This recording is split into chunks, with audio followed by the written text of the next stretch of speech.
years ago, my wife Nicole and I, we gathered all of our friends and family into our childhood church, and we exchanged vows and made lifelong commitments to one another in marriage. Right after we exchanged vows, there in the ceremony, we decided that our first act together would be to partake in communion. So we stepped aside for a moment, and our pastor turned off his mic and some music played as he led us through a very kind of intimate moment where the two of us just took the bread and the cup together to put Christ first in our marriage.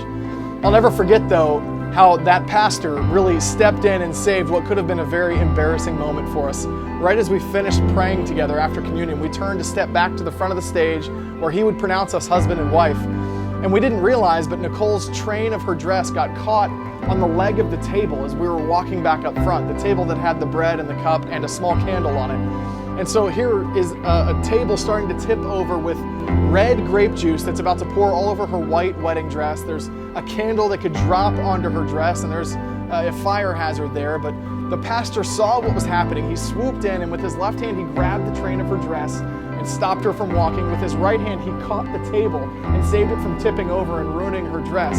And we stopped and looked back, and we all had a bit of a nervous chuckle about it. But he really saved the day. What we're going to read today is that Jesus steps in and saves the day at a wedding in a profound way, and he performs his first miracle as he begins to reveal his glory to the world around him, and he chooses a wedding as the perfect scene in which he would show who he truly is. In John chapter 2, starting at verse 1, it says, "On the third day there was a wedding at Cana in Galilee, and the mother of Jesus was there. Jesus was also invited to the wedding with his disciples. When the wine ran out, the mother of Jesus said to him, 'They have no more wine.' And Jesus said to her, 'Woman, what does this have to do with me? My hour has not yet come.' His mother said to the servants, 'Do whatever he tells you.' Now there were 6 stone water jars there for the Jewish rites of purification, each holding 20 or 30 gallons. Jesus said to the servants, 'Fill the jars with water.' And they filled them up to the brim. And he said to them, 'Now draw some out and take it to the master of the feast.' So they took it. When the master of the feast tasted the water, now become wine, and did not know where it came from, though the servants who had drawn the water knew, the master of the feast called the bridegroom and said to him, 'Everyone serves the good wine first, and when the people have drunk freely, then the poor wine. But you have kept the good wine until now.' This, the first of his signs, Jesus did at Cana in Galilee and manifested his glory, and his disciples believed in him." What's incredible to me is the way in which he chose to do it. First of all, showing how significant the husband and wife relationship is. Those of you who've dug into the scriptures before, you understand the theme that the body of Christ, the church, is the bride of Christ. And we'll later see him die on the cross, and his blood would be shed to purchase the covenant between us and God, to purchase this new relationship where we get to be his bride. And that's exactly what the water into wine is supposed to remind us of. The wine would be his blood that would be spilled, to enter into a new covenant as a husband and a wife enter into a covenant for life. He's given us this opportunity to be in right relationship with him because of the work he's done in establishing this covenant for us. But I love how he purposely chose these 6 stone Jewish ceremonial hand-washing basins in order to change the water to wine. First of all, the sheer volume of wine he made would have been somewhere in the neighborhood of 120 to 180 gallons of water. There's this overwhelming idea of abundance and a generous God who brings life abundantly, a God who's not afraid of enjoying a celebration but wants us to live fully. But then the fact that he used these Jewish hand-washing basins, it showed that he's taking an old system and making something new. These basins in Jewish history would have been used daily as they washed their hands before a meal. They would have thought, first of all, like, I need to give thanks to the God who created this meal. And as they washed their hands, they would be thanking the God who provided. Jesus chose these 6 jars because it would point to the 6 days in creation. John chapter 1 and 2 especially point so much to Genesis 1. A Jew would have seen the idea that washing your hands in 6 jars would have been like God working in 6 days, and on the 7th day he rests. And so this idea that Jesus uses these 6 basins shows that he's bringing about a new rest where we don't have to work to gain his approval any longer, but he's already done the work for us to be in relationship for him. But then an Israelite would also think of something else while they were washing their hands. It would be about purification. Not like you and I have hand sanitizer in the 21st century and we're constantly terrified of germs. A first century Jew would have been thinking about, well, did I touch any Gentiles today? Did I touch any unclean animals?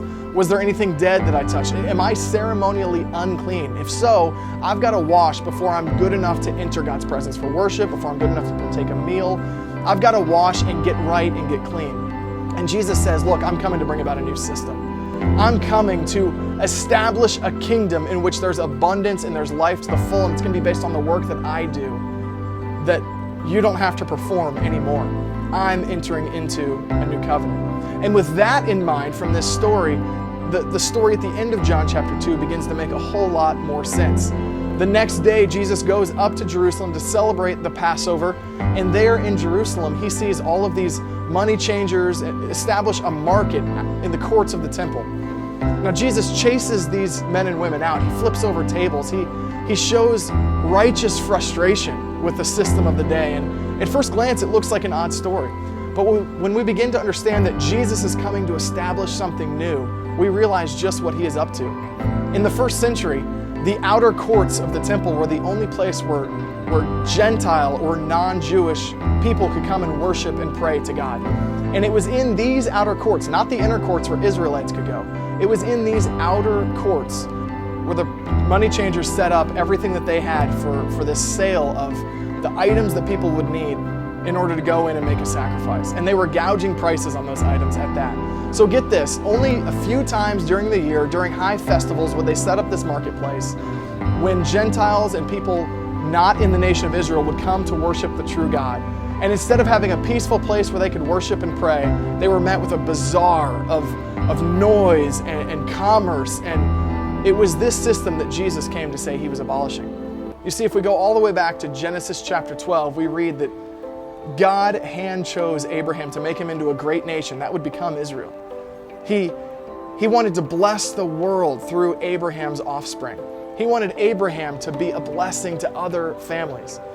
Essentially, Israel was supposed to be a light to the nations. And Jesus flipping over tables in the Jerusalem temple is him saying, you have not been a light to the nations. You've hoarded the presence of God to yourself, and you've alienated and outcast those who could come and be blessed by the God that you serve.